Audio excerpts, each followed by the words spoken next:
Hello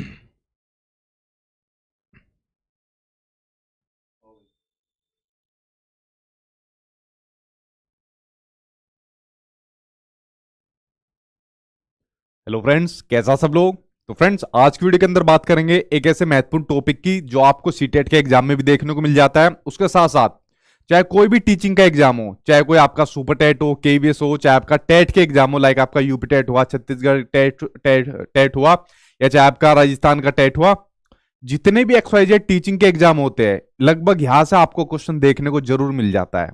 जिस topic की आज मैं बात कर रहा हूं, उस टॉपिक का नाम है आपका आरटीई एक्ट 2009, यानी राइट टू एजुकेशन 2009, शिक्षा का अधिकार अधिनियम 2009। तो आप लोग बेसिकली जितने भी लोग हैं टीचिंग एग्जाम की तैयारी कर रहे हैं, तो सीटेट के साथ साथ आपके बाकी के टीचिंग एग्जाम के लिए भी बड़ा महत्वपूर्ण होने वाला है जो आपका ये वाला एक्ट है, राइट टू एजुकेशन 2009। तो इसके बारे में जो जो महत्वपूर्ण बात है, जहां से क्वेश्चन आपके एग्जाम में पूछे जाते हैं, वो सभी चीजें आज की वीडियो के अंदर मैं आपको बताने वाला हूं। तो चलिए इस टॉपिक को आज शुरुआत करते हैं। आज आपका टॉपिक नंबर ये 10 है। इससे पहले 9 टॉपिक मैं आप लोगों के लिए करा चुका हूं अपने यूट्यूब चैनल पर। आप लोग यूट्यूब पर जाकर सर्च कर लिया करो, जो भी आपको टॉपिक देखना है, जो भी क्लास देखना है, जिस सब्जेक्ट को पढ़ना है, यूट्यूब पर सर्च कर लिया करो, साथ में मेरा नाम आप लोग लिख दिया करो, ठीक है। तो चलिए करते हैं इस टॉपिक की शुरुआत। जो लोग नए आए वो चैनल को सब्सक्राइब कर लेना, क्योंकि आपकी सीटेट की क्लासेज आपके एग्जाम तक चलेगी। और वीडियो को लाइक एंड शेयर बिना कहे आप लोग कर दिया करो। जी सभी को good evening, Radhe Radhe, good evening, नमस्ते सभी को, गुड इवनिंग। आई होप आप लोग सब ठीक होंगे, मैं भी ठीक हूं। चलिए अब करते हैं क्लास की स्टार्टिंग।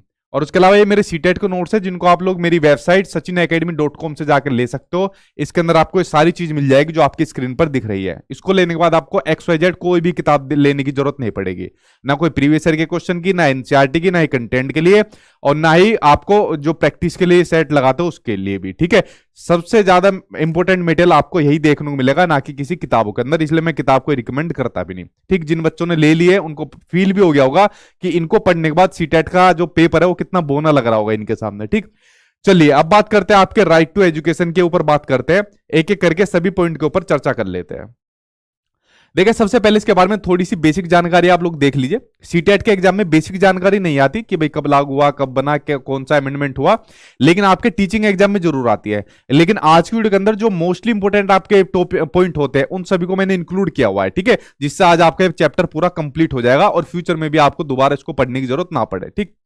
देखिए सबसे पहले अगर मैं बात करूं राइट टू एजुकेशन की, तो साल 2000 में संविधान में एक अमेंडमेंट हुआ था। संविधान में एक अमेंडमेंट हुआ था जिसका नाम था 86 अमेंडमेंट, यानी 86वां संविधान संशोधन। उसके द्वारा जो आपका आर्टिकल 21A था, ये बड़ा इंपॉर्टेंट है, 21A और आपका 86 अमेंडमेंट बहुत बार टीचिंग एग्जाम में पूछा जा चुका है। तो जो आपका अनुच्छेद 20A है वो कहता है कि 6 साल से लेकर 14 साल तक के बच्चों के लिए मुफ्त और अनिवार्य शिक्षा, यानी कि फ्री एंड कंपलसरी एजुकेशन की बात करता है। देखिए आप लोग देख रहे हो इस टॉपिक का क्या नाम है, शिक्षा का अधिकार। तो बेसिकली हमारे जो संविधान ने हमें शिक्षा का एक अधिकार दिया है। बेसिकली हमारे और भी कई सारे अधिकार है, आप लोगों ने पढ़े भी होंगे, तो उसी में से एक आपका शिक्षा का भी अधिकार आपका, ठीक है।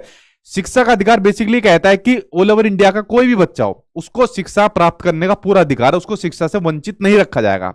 चाहे वो गरीब हो, अमीर हो, कैसे भी किसी भी वर्ग से आता हो, सभी बच्चों को फ्री एंड कंपलसरी एजुकेशन की बात करता है। जो भी बच्चा 6 साल से लेके 14 साल तक का बच्चा होता है, ठीक है। तो शिक्षा देने का अधिकार है आपका। राइट टू एजुकेशन क्या है, एक आपका शिक्षा देने का आपका राइट है, यानी कि आपका अधिकार है, ठीक। तो ये बात यहां पर होगी इसकी बेसिक जानकारी।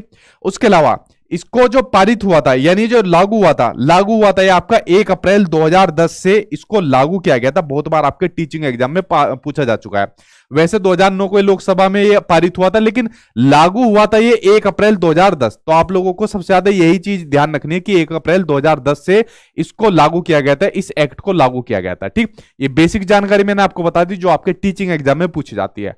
अब बात करते हैं उन पॉइंट के बारे में जो आपके सीटेट के साथ साथ और आपके टीचिंग एग्जाम में दोनों ही जगह आपको देखने को मिलती है।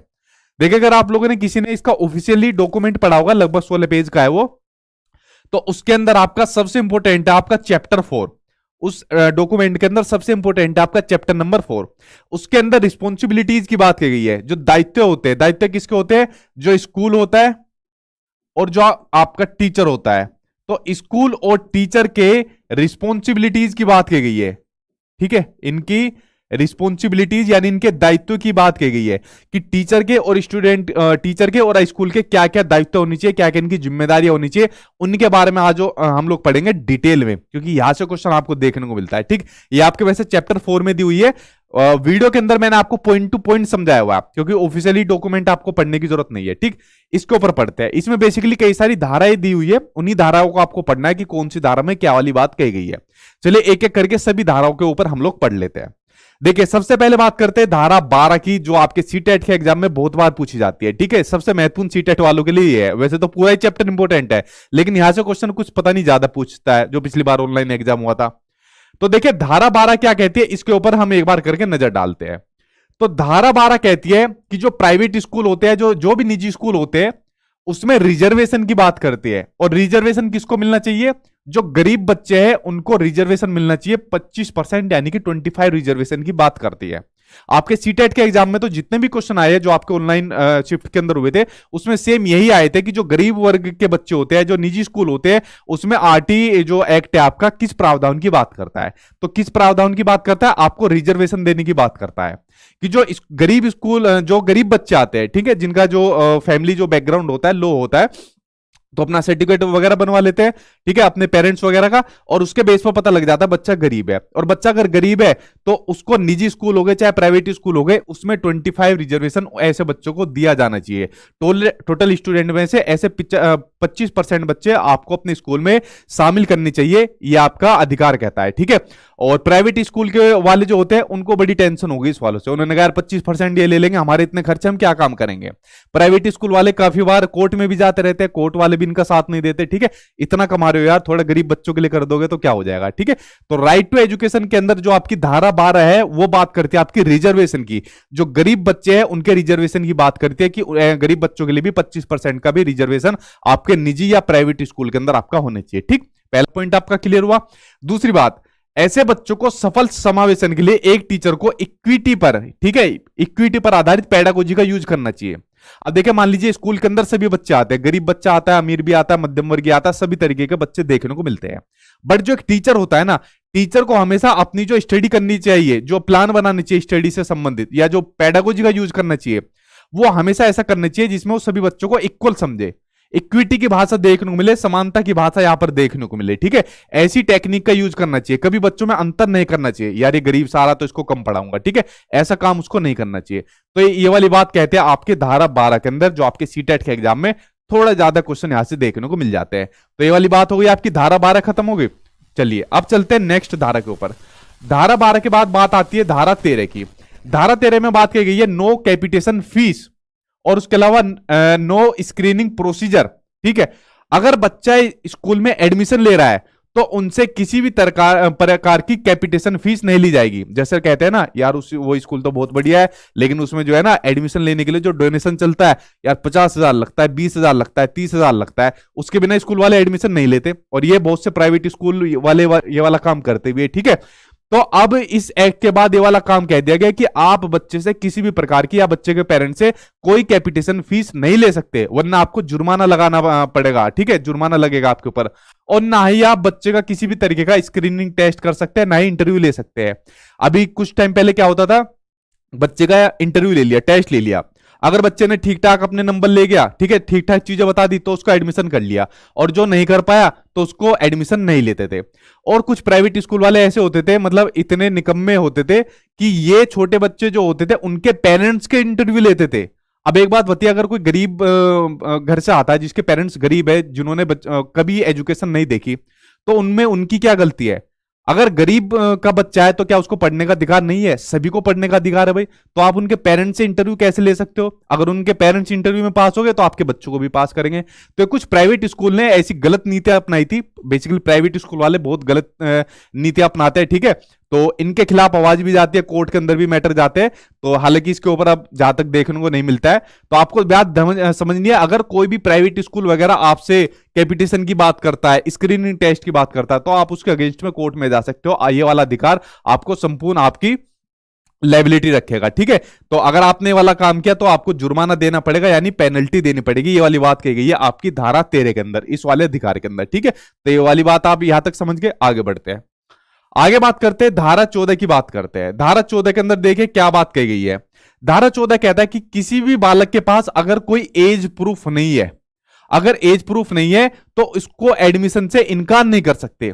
अगर बच्चा स्कूल के अंदर एडमिशन लेने गया और उससे कह दिया कि भाई कोई एज प्रूफ लेकर आओ, बर्थ सर्टिफिकेट लेकर आओ, अगर बर्थ सर्टिफिकेट नहीं मिला तो ये नहीं है आप उसको स्कूल में एडमिशन नहीं ले सकते। बिल्कुल गलत, आप उसको स्कूल में एडमिशन करना ही पड़ेगा। अगर उसका बर्थ सर्टिफिकेट ना मिले, एक काम करना, हॉस्पिटल में बच्चा पैदा हुआ होगा तो हॉस्पिटल से जाके कुछ ना कुछ आपका उसका सर्टिफिकेट मिल जाएगा, वरना बच्चा गांव देहात में हुआ होगा तो वहां आंगनवाड़ी से आप लोग कुछ कर सकते हो। अगर वहां से भी कोई सर्टिफिकेट ना मिले तो उसके पेरेंट्स का एक एफिडेविट बनवा लेना, पेरेंट्स का एफिडेविट बना देंगे कि पेरेंट्स उसमें कह देंगे कि भाई ये बच्चा हमारा है, ठीक है, और ये यहाँ पर ये ऐसे पैदा हुआ और जानकारी दे देंगे। तो उस एफिडेविट को लगाकर बच्चे का एडमिशन स्कूल के अंदर करना है।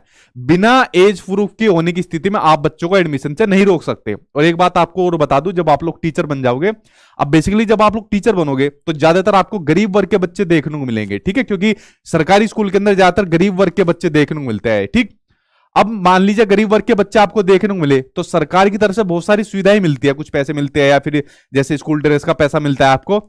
अगर आपने उनका एडमिशन नहीं करा तो यहां तो अधिकार उनका छिन जाएगा, वो तो अलग बात है, आपके ऊपर केस पड़ेगा। लेकिन पेरेंट्स जो होते हैं ना वो हंगामा कर देंगे कि हमारे बच्चों को मतलब एडमिशन नहीं करा हुआ, हमारा बच्चा वंचित रह गया शिक्षा से, हमारे बच्चों को चीजें नहीं मिली, तो चुपचाप एडमिशन कर देना। जब आप लोग डिपार्टमेंट के अंदर चले जाओगे ना, जब आप लोग विभाग के अंदर पहुंच के काम करोगे तो आपका नजरिया बदल जाएगा कि यार मतलब क्या सोचते थे और क्या देखने को मिल रहा है। बट ठीक, वो फ्यूचर की बात है। तो आपको ये बात समझनी है कि धारा 14 कहते हैं कि बच्चों को किसी भी प्रकार के एज प्रूफ ना होने की स्थिति में उसको एडमिशन से आप लोग मना नहीं कर सकते, ठीक है। कुछ ना कुछ उसका लेकर आ जाओ यार, आधार कार्ड लेकर आ जाओ, ठीक है, कुछ ना कुछ उसका लेकर आपको आना चाहिए। आजकल तो जैसे बच्चे के जो अकाउंट में जो पैसा भेजा जा रहा है तो पेरेंट्स वगैरह की डीबीटी वगैरह कर रहे हैं, बड़ा थोड़ा हाईटेक मामला हो रहा है, तो आधार कार्ड वगैरह लिंक करके सीधे उनके अकाउंट में पैसा जा रहा है। मतलब जो ड्रेस का पैसा पहले ड्रेस मिलती थी स्कूल की तरफ से, उस ड्रेस को बंद कर दिया, जैसे यूपी गवर्नमेंट ने बंद कर दिया, सीधा पैसे अकाउंट में जा रहा है। कुछ पेरेंट्स तो ड्रेस सिलवा लेते हैं, कुछ पेरेंट्स दारू पीकर उसका वेस्ट कर देते हैं, ठीक। तो फायदे नुकसान दोनों ही देखने को मिल रहे हैं। चलिए आगे बढ़ते हैं, आगे क्या दिया हुआ है। आगे दी हुई है आपकी धारा 15, आपकी दी हुई है धारा 15 कहते हैं नो डिनाइल ऑफ एडमिशन, कि बच्चों को आप किसी भी प्रकार के से एडमिशन से मना नहीं कर सकते, ठीक। जैसे ऊपर बात कही गई थी, अगर बच्चे का एकेडमिक ईयर चल रहा है या एकेडमिक ईयर बीच में भी आ गया तो भी बच्चों को आपका एडमिशन आपको उसका लेना पड़ेगा, ठीक है। एडमिशन से मना आप बच्चों को किसी भी हालत में नहीं कर सकते। एक तो मैंने बता दिया उनका अधिकार भी है, और दूसरी बात उनके पेरेंट्स आपके ऊपर टूट जाएंगे। यहां तक आप लोग समझ गए। चलिए अब बात करते हैं धारा 16 की बात करते हैं। देखिए धारा 16 के ऊपर देखते हैं। धारा 16 कहते हैं कि स्टूडेंट्स को क्लास में ना तो फेल किया जाएगा और ना ही विद्यालय से उनको निष्कासित यानी कि उनको निकाला जाएगा। अब आप लोगों से मेरा एक क्वेश्चन है, जितने भी आप लोग वीडियो देख रहे हैं आप लोगों से सब मैं क्वेश्चन पूछूंगा, इसका आंसर आप लोग देना, ठीक। अब बेसिकली क्या है, 8 क्लास तक किसी भी बच्चे को फेल नहीं किया जा सकता, ठीक है, ना इसको फेल माना जाएगा। इनफैक्ट सीबीएसई तो फेल वर्ड को ही यूज नहीं करती, जो रिपोर्ट कार्ड होते हैं उसमें फेल वर्ड को भी अब यूज नहीं करती। मैंने आपको क्या बताया हुआ है, आपको अगर जॉब लेनी है तो बच्चों को शक्तिमान आपको मानना है कि उससे बड़ा कुछ नहीं। तो देखो बच्चों को फेल लिखने में भी जो बोर्ड है, जो इतने बड़े अधिकारी है, मंत्री है, वो डर रहे हैं, ठीक है। तो फेल नहीं किया जाएगा। लेकिन आप लोग मुझे एक सिंपल सी बात बताइए, आप लोगों से क्वेश्चन है, मान लीजिए 8 क्लास तक फेल नहीं किया जाएगा। अगर बच्चों को 8 क्लास तक ही कोई कॉन्सेप्ट समझ में नहीं आया, उसका बेस स्ट्रॉन्ग नहीं हुआ, जोड़ घटाई नहीं समझ में आए, तो बच्चा 9th क्लास में क्या पास हो पाएगा? 9th क्लास में बच्चा फिर फेल हो जाएगा, ठीक है। बच्चा क्या हो जाएगा? फिर फेल हो जाएगा। तो बेसिकली आपकी क्या चली थी? नो डिटेंशन पॉलिसी चली थी। कौन सी चली थी आपकी? नो डिटेंशन आपकी पॉलिसी चली थी। इसमें कह दिया कि भाई हम बच्चों को फेल नहीं कर सकते। अगर बच्चों को मान लीजिए कोई बच्चा फेल हो गया तो बच्चा डिप्रेशन में आकर फिर बच्चा सुसाइड कर लेता है, बच्चे का हित प्रभावित होता है। तो ये वाला तर्क सरकार ने दिया। लेकिन दूसरा तर्क एक जो फैक्ट वाला ये भी दिख रहा है कि अगर बच्चे का बेस ही स्ट्रॉन्ग नहीं होगा 8 क्लास तक, तो 9th क्लास में 10th क्लास में जाके क्या काम करेगा? फिर वहां पर देखने को मिलती है ड्रॉप आउट की समस्या। बच्चा स्कूल छोड़ देता है क्योंकि जब उसकी समझ में ही कुछ नहीं आ रहा तो फिर क्या काम करेगा वहां जाकर। अब आप लोग बताइए 8 क्लास तक बच्चों को फेल ना करने का जो डिसीजन है वो सही है या गलत है? ठीक है, आप लोग मुझे कमेंट बॉक्स में बताइए। उसके अलावा 2019 के अंदर एक कमेटी बनी थी सुब्रमण्यम की अध्यक्षता में, ये कमेटी बनी थी, ठीक है, और इसमें अमेंडमेंट हुआ था। नो डिटेंशन पॉलिसी में अमेंडमेंट हुआ था। देखो बीच का रास्ता मैं आपको बताता हूं। आप लोग तो कहोगे नहीं फेल नहीं करना चाहिए, कोई कहेगा नहीं सर फेल कर दो, ठीक है। अब ये जो पॉलिसी बनी थी 2019 के अंदर सुब्रमण्यम की आपकी कमेटी के इनकी अध्यक्षता के अंदर, इन्होंने कहा कि भाई बच्चा मान लीजिए 8 क्लास के अंदर फेल हो गया, तो 8 क्लास फेल होने के बाद 2 महीने के बाद उसको दोबारा पेपर लेने के लिए आप लोग कहिए कि बच्चे का 2 महीने के बाद दोबारा पेपर होगा। और बेसिकली जो पॉलिसी बनी थी ये 5th और 8 क्लास के लिए बनी थी। अगर बच्चा 5th क्लास में 8 क्लास में फेल हो जाता है तो बच्चों को फेल घोषित मत करो, बच्चे को 2 महीने के बाद दोबारा पेपर बच्चे का करवाओ और 2 महीने तक इसको ट्रेनिंग दो। 2 महीने तक क्या काम करो, इसको ट्रेनिंग दो। और ट्रेनिंग कौन देगा, ट्रेनिंग देगा स्कूल वाले। और 2 महीने के बाद अगर बच्चा पास हो गया तो उससे बढ़िया कुछ बात है ही नहीं, और अगर बच्चा फेल हो गया तो भी हम उसको फेल घोषित नहीं करेंगे, तो भी स्कूल के ऊपर डिसीजन रहेगा कि उसको आगे क्या करना है, किस तरीके से करना है। ठीक है, तो ये बेसिकली बात थी आपकी नो डिटेंशन पॉलिसी की बात थी। तो आपको समझ में आ गया कि बच्चों को आप फेल नहीं कर सकते, स्कूल से निष्कासित नहीं कर सकते। ये वाली बात कही गई है आपकी धारा 16 के अंदर कही गई है। ठीक है, आगे देखते हैं। अगला क्वेश्चन आपको क्या दिया हुआ है, देखो क्वेश्चन कह रहा हूं, क्वेश्चन की आदत डली हुई है। अगली धारा कह रही है आपकी धारा 17। अब धारा 17 के अंदर बात की गई है कि आप बच्चों को किसी भी प्रकार की पनिशमेंट नहीं दे सकते, ना ही फिजिकली पनिशमेंट दे सकते और ना ही मोरली पनिशमेंट दे सकते हैं। देखो आप लोग हुए चाहे मैं भी हुआ, स्कूल के अंदर खूब टूटे हैं, ठीक है, खूब डंडे लगे हैं, खूब हाथ पैर में मतलब अच्छे खासे गाल पे थप्पड़ लगे हैं। बट आज की डेट में आप बच्चों को पनिशमेंट बिल्कुल भी नहीं दे सकते, ना तो उनको मारकर पनिशमेंट दे सकते हो, ठीक है, किसी भी प्रकार का शारीरिक दंड दे दिया। मुर्गे कितने लोग बने थे अपने स्कूल के टाइम में, बताओ कमेंट बॉक्स में। मुर्गा बनाते थे, हाथ ऊपर खड़े कर दिए, याद आई अपनी पनिशमेंट स्कूल के टाइम पर। बट आज की डेट में हम ऐसी पनिशमेंट बच्चों को नहीं दे सकते। ठीक, उसके अलावा हम उसको मोरली पनिशमेंट नहीं दे सकते कि तू तो निकम्मा है, तू तो गधा है, ठीक है, तेरे बस की कुछ नहीं है। आज की डेट में अगर आपने बच्चे की तरफ उंगली भी उठा दी ना, तो समझ लो वो भी उसके अधिकार क्षेत्र के अंदर आती है, आपके ऊपर कमेटी बैठ जाएगी, रिपोर्ट आपको देनी पड़ जाएगी अपनी, ठीक है, अपना जवाब देना पड़ जाएगा। मैंने बताया हुआ बच्चा क्या है, बच्चा सबसे बड़ा है, बच्चा शक्तिमान है, बच्चों को कुछ कह ही नहीं सकते आप लोग, तो बच्चों को पनिशमेंट दे सकते हो, बच्चों को पनिशमेंट आप लोग किसी भी प्रकार के नहीं दे सकते। ठीक है, तो ये वाली बात कही गई है धारा 17 के अंदर, ये वाली बात कही गई है। ठीक है यार, मैं कहता हूं प्यार में गधा बोलता हूं, मैं आप लोगों को क्या बोलता हूं, कभी कभी बोल देता हूं प्यार में गधा बोल देता हूं। तो आप लोग तो मैच्योर हो, आप लोग बुरा थोड़ी मानोगे, लेकिन छोटे बच्चों को गधा बोल दिया वो मैच्योर थोड़ी है, वो तो सेंसिटिव है, उसके अंदर हीन भावना आ जाएगी, सर ने मुझे गधा बोल दिया, तो आप लोगों को तो बोल देता हूं प्यार में, ठीक है। तो आप लोग बुरा क्यों मानते हो, और बुरा मान लोगे तो करोगे क्या चलिए तो ठीक, तो आप लोग समझ गए, बच्चों को आपको प्रताड़ित नहीं करना और किसी भी प्रकार की फिजिकल पनिशमेंट आपको उसको नहीं देनी है। ठीक, आगे बढ़ते हैं।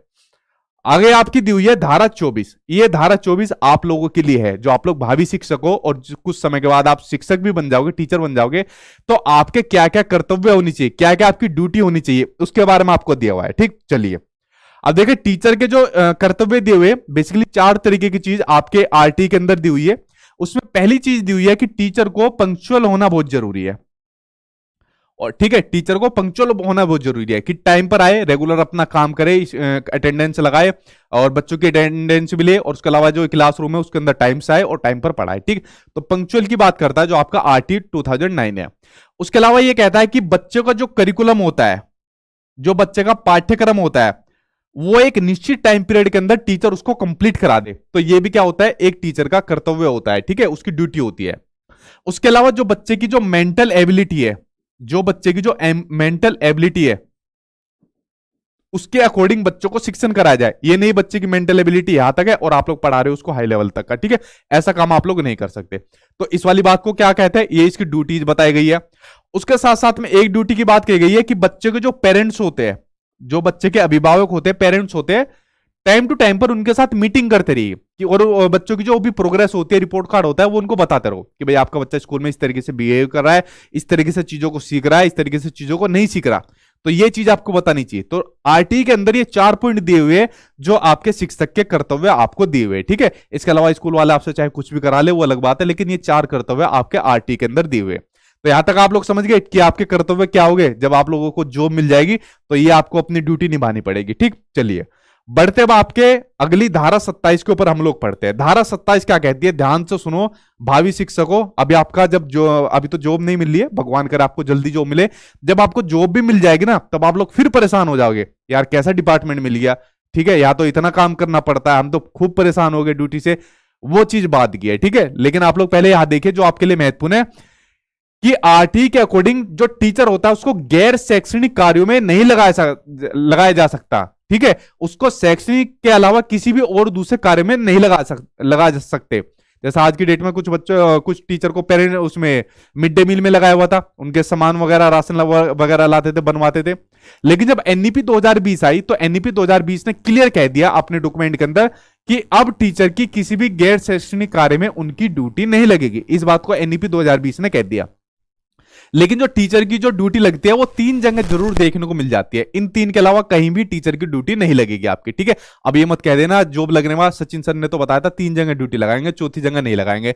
आपके अधिकारी आपके ऊपर फिर अपनी फाइल बना देंगे, आपका वेतन काट लेंगे, फिर आपको कुछ ना कुछ सेटिंग करनी पड़ेगी, जब अपना वेतन छुटाना पड़ेगा, ठीक है। तो 3 चीज क्या है, एक तो होगी जनगणना यानी सेंसस। तो अभी देखो 10 साल कंप्लीट हुए, अभी तो हुई नहीं है, कोरोना की वजह से डिले हो गया है, तो जनगणना के अंदर टीचर की ड्यूटी लगती है। उसके अलावा इलेक्शन यानी चुनाव के अंदर टीचर की ड्यूटी लगती है, ठीक है।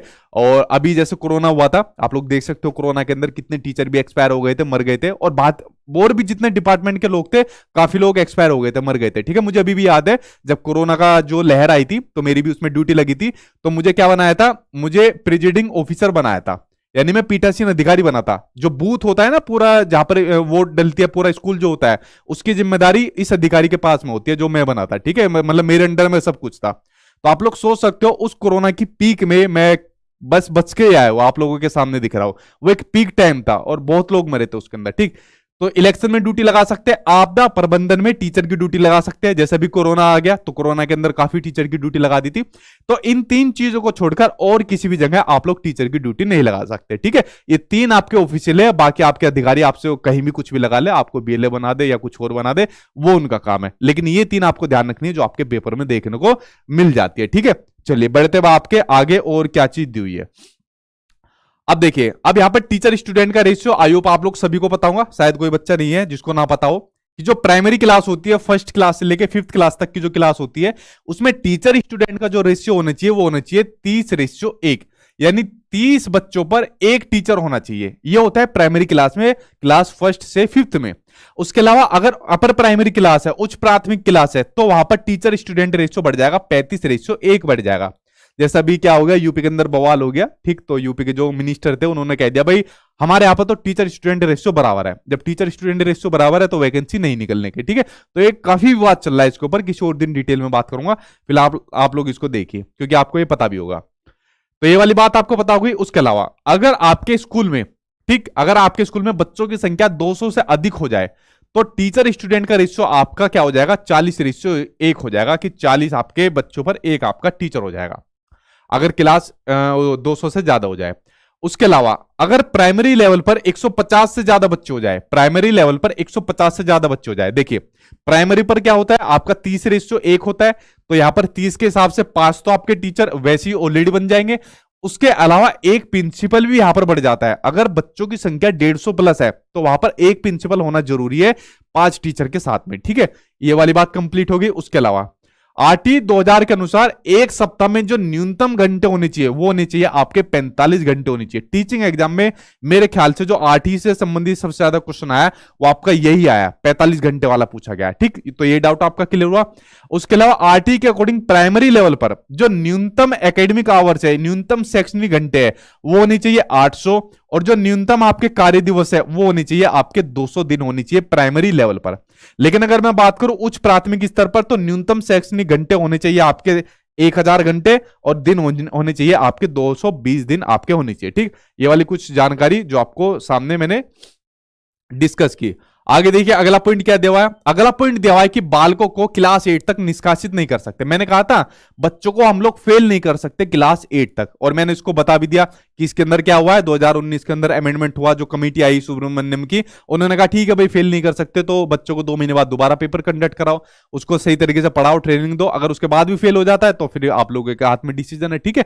तो लेकिन 8 क्लास तक हम बच्चों को आज की डेट के अंदर फेल नहीं कर सकते। मेरे ख्याल से कुछ ना कुछ इसके ऊपर बदलाव होना चाहिए। अगर 8 क्लास तक बच्चा कुछ नहीं सीखेगा तो 9th में कौन से झंडे गाड़ेगा, कुछ नहीं कर पाएगा, ठीक। उसके अलावा अगला पॉइंट है कि 8 क्लास तक बच्चों को उनकी जो मदर टंग होती है, जो उनकी मातृभाषा होती है, उसमें शिक्षा देनी चाहिए। देखो जैसे मेरी मातृभाषा क्या है, मेरी मातृभाषा हिंदी है, आप लोगों की जो भी मातृभाषा होगी, तो आपको मिनिमम क्लास 8 तक उसी में आपको एजुकेशन देनी चाहिए। जब आपको ध्यान हो, मैंने आपको एनईपी 2020 पढ़ाया था, नेशनल एजुकेशन पॉलिसी 2020 पढ़ाई थी, तो उसमें क्लियर ये वाली बात लिखी हुई है कि अब बच्चों को जो मातृभाषा होती है वो बड़ी महत्वपूर्ण होती है। ज्यादा से ज्यादा बच्चों के जो विचार होते हैं अव्यक्त करने के जो मौके देनी चाहिए उनकी मातृभाषा में देनी चाहिए, उनकी मातृभाषा को सम्मान देनी चाहिए और एक रिसोर्स यानी संसाधन के रूप में देखा जाना चाहिए उसको, उनकी मातृभाषा को, ठीक है। और कम से कम क्लास 8 तक बच्चा जो भी शिक्षण करेगा वो अपनी मातृभाषा के अंदर करेगा, ये बात आपको ध्यान में रखनी है, ठीक। ये वाला पॉइंट आपका क्लियर हुआ, ये सीटेट में आपका पूछा गया था। आगे देखते हैं, अगला है आपका आरटी कहता है कि क्लास फर्स्ट से फिफ्थ तक के लिए यानी प्राइमरी स्कूल के लिए जो स्कूल से दूरी है, घर से स्कूल की दूरी होनी चाहिए वो मिनिमम आपकी 1 किलोमीटर होनी चाहिए प्राइमरी पर, अपर प्राइमरी पर आपका 3 किलोमीटर हो जाएगा, ठीक। आगे देखते हैं, आरटी के अनुसार जो एसएमसी होती है, जो स्कूल मैनेजमेंट कमेटी होती है, उसका अध्यक्ष कौन होता है? उसका अध्यक्ष होता है पेरेंट्स यानी कि गार्जियन एसएमसी का अध्यक्ष होता है, ठीक। जो एसएमसी बनती है, स्कूल मैनेजमेंट कमेटी बनती है, लगभग 3/4 इसमें जो आपके कौन होते हैं? पेरेंट्स होते हैं। और इसमें 50% सीटें महिलाओं के लिए आपके रिजर्व होती है कि कम से कम 50% महिला होनी चाहिए।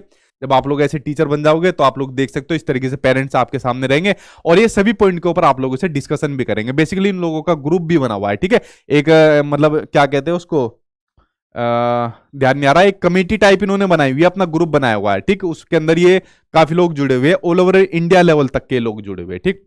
अगला पॉइंट आपको दिया हुआ है कि आरटी के अनुसार विशेष आवश्यकता वाले बच्चों को, जो विशेष आवश्यकता वाले बच्चे हैं, मान लीजिए कोई सही से देख नहीं पाता, ठीक है, ठीक है, या सही से चल नहीं पाता, या कोई बच्चा दिव्यांग है, तो ऐसे बच्चों के लिए कैसी व्यवस्था का प्रावधान दिया गया है? इंक्लूसिव एजुकेशन यानी समावेशी शिक्षा का प्रावधान दिया गया है कि अगर कोई बच्चा विशेष भी है, कोई सही से देख नहीं पाता, चल नहीं पाता, बोल नहीं पाता, सुन नहीं सकता, उसका आईक्यू लेवल कम है, तो उसको भी दूसरे बच्चों के साथ एजुकेशन देनी चाहिए, ठीक है, समान शिक्षा देनी चाहिए। इंक्लूसिव एजुकेशन क्या कहती है कि सभी बच्चों को समान रूप से समान शिक्षा देनी चाहिए बिना किसी भेदभाव के, चाहे बच्चे की सामाजिक आर्थिक पृष्ठभूमि कुछ भी हो आपकी, ठीक है। तो इंक्लूसिव एजुकेशन के प्रावधान की बात करता है आरटी 2009। अगला पॉइंट आपको दिया हुआ कि आरटी के इंप्लीमेंटेशन के बाद, यानी जब से ये एक्ट बना है 2009 और जब से इसका इंप्लीमेंटेशन हुआ है, इसको क्रियान्वित किया गया है, तब से जो क्लासरूम है, जो कक्षा कक्ष है, वो एज के अकॉर्डिंग क्या है? अधिक समझाती है। अब देखो वो कैसे समझाते हैं, मैं आपको बताता हूं।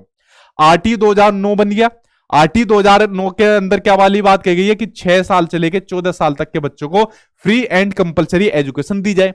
अब जो बच्चा 6 साल का होगा तो कौन सी क्लास में जाएगा? फर्स्ट क्लास में जाएगा। जब वो 7 साल का हो जाएगा कौन सी में जाएगा? सेकंड में जाएगा।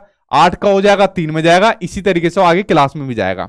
तो आप लोग क्या देखोगे, जो एक क्लास के अंदर माहौल मिलेगा, मान लीजिए फर्स्ट क्लास है कोई, तो फर्स्ट क्लास के अंदर मैक्सिमम बच्चे आपको 6 साल के मिलेंगे। अगर सेकंड क्लास के अंदर आप लोग जाओगे तो वहां पर मैक्सिमम बच्चे आपको 7 साल के मिलेंगे। तो क्लासरूम के अंदर क्या मिलेगा? एज के अकॉर्डिंग, आयु के अनुसार अधिक समझाते मिलेंगे, एक जैसी जाति के मिलेंगे, मतलब एक जैसी उम्र के बच्चे वहां पर देखने को मिलेंगे। तो ये वाला काम तो जरूर हो गया जब से आरटी का इंप्लीमेंटेशन हुआ है हमारे स्कूल के अंदर। तो ये वाला पॉइंट आप समझ गए, ये सीटेट में आपका पूछा गया था, ठीक। उसके अलावा अगले पॉइंट के ऊपर नजर डालिए।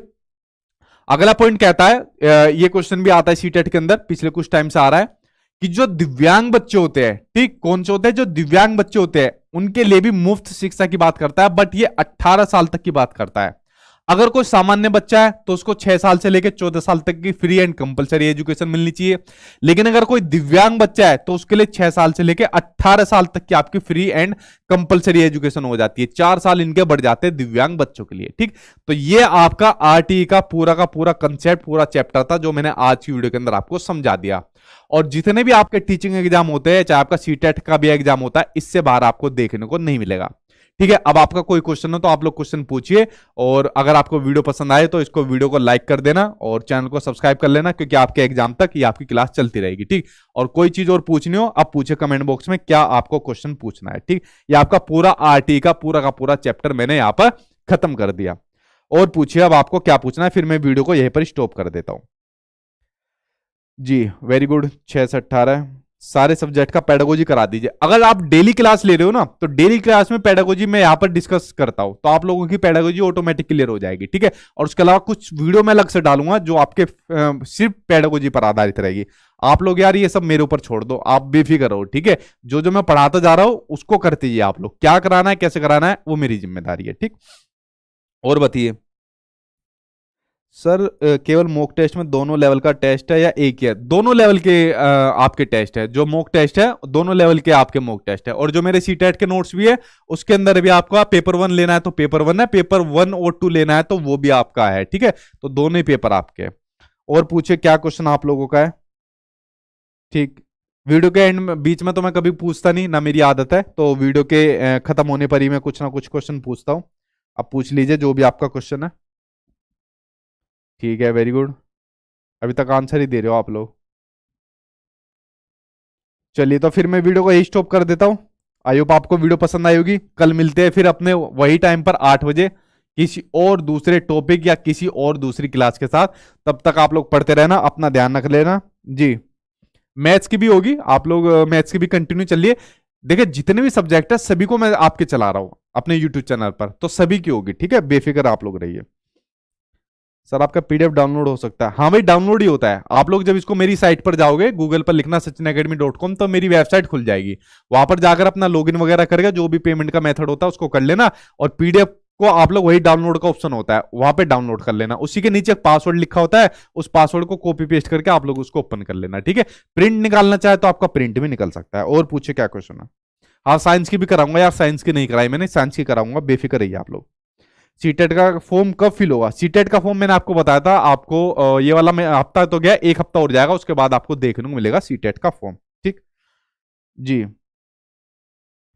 सर सरकारी स्कूल में पेरेंट्स मीटिंग नहीं होती, ओनली प्राइवेट में ही होती है। मैं बनूंगी तो सरकारी में भी करवाऊंगी। Very good. वैसे आपकी जानकारी के लिए बता दूं, सरकारी में भी होती है। ठीक है, हालांकि वो अलग बात है, पेरेंट्स नहीं जाते स्कूल के अंदर। जब पेरेंट्स ही अपनी ड्यूटी नहीं निभा रहे तो टीचर को क्या काम कर सकता है? ठीक है, तो पेरेंट्स मीटिंग आपकी हर जगह होती है, बस ये है कोई करवाता है कोई नहीं करवाता। ठीक, और पूछिए क्या क्वेश्चन है आपका?